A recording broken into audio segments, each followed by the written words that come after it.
your team will be whining about the face-offs very early because they win most of them and you guys are 30th. So can you comment on that? Already? Already? I've been whining about our face-offs all year because we're in 30th place. So I don't think that's a brilliant comment by any means. You know, when you're in 30th, you're not happy with where your team's at. But you know, sometimes these games are played and some of those comments are almost an admission of guilt at times because they are very effective in the face-off circle and they do some things. So it's always nice to distract. How have you compensated for that all year? You've had a really good season and yet you were 30th in face-offs. And how do you neutralize that in this series considering what their record has been?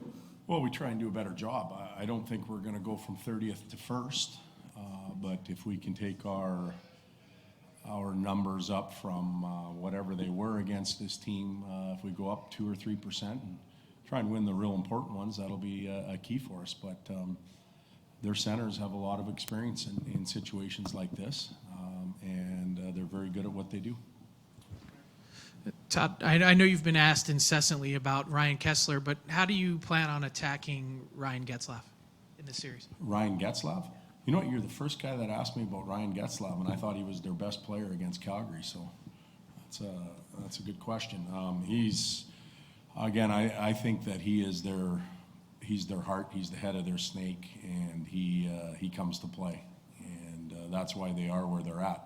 He's a very good leader. He's made their special teams work. He's even penalty killing now. So we have a tough task ahead of us to play against him for a 7-game series. You know, he has some tendencies that we're aware of. Maybe we can jump on those at certain situations. But you know, to play as long as he has and won as many championships as he's been through at different levels, he's very capable of playing through that, and we're aware of it. So we've got our work cut out for us. You said at the end of the San Jose series that you were actually fine with McDavid playing against that top defensive pairing because it gave the rest of your team space.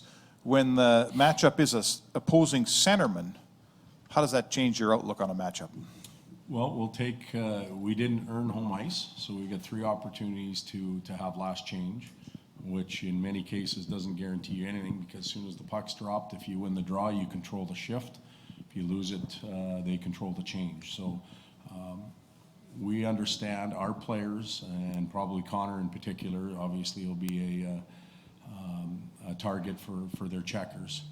They understand they have to play through this stuff. And again, I go back to our regular season. There were many nights where we let the matchup happen so that they could grow and experience it. So we won't get away from it, but we will play through it. Do you feel there was anything your group maybe learned in the first round that can help them moving forward into the second round?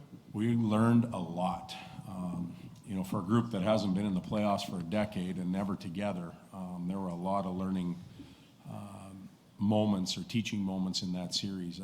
Number one, the energy in the building. Both buildings, all buildings, the home team seems to capture that for the first 10 minutes.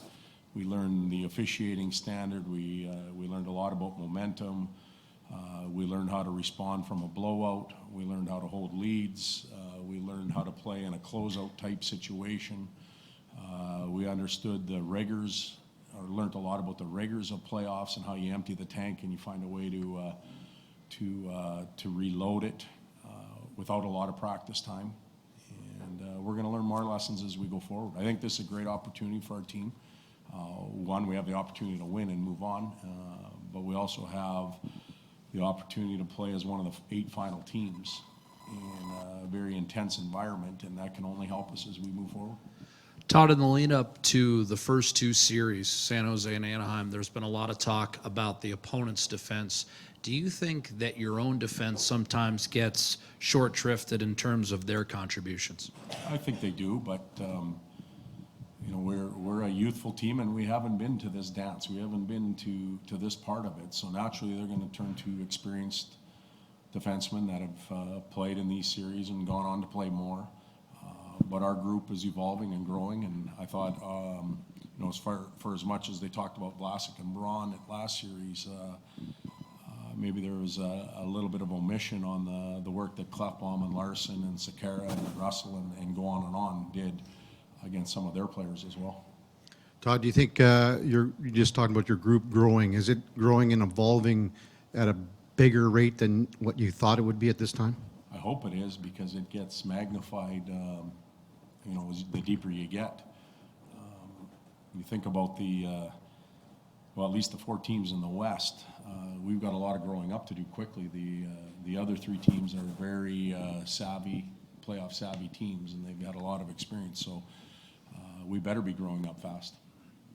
Todd, in regards to matchups, you mentioned you won't have the last change here, so if it's, for Anaheim, if it's Kessler against McDavid, for you, conversely, is it your choice to go with Nugent Hopkins against Getzlaf? I don't know what we're going to do yet.